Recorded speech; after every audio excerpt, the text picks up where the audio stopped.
BNP মহাসচিব মির্জা ফখরুল ইসলাম আলমগীরের সাথে ঢাকায় নিযুক্ত ব্রাজিলের রাষ্ট্রদূত পাওলো ফার্নান্দো ডায়াস ফেরেস বৈঠক করেছেন। মঙ্গলবার বেলা 11টায় রাজধানীর গুলশানে বিএনপি চেয়ারপারসনের রাজনৈতিক কার্যালয়ে এই বৈঠকে বসেন তারা।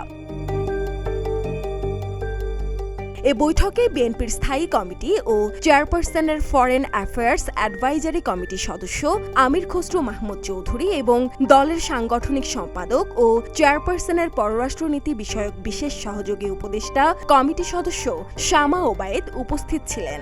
এ প্রতিবেদন তৈরির সময় বৈঠকের বিস্তারিত জানা যায়নি।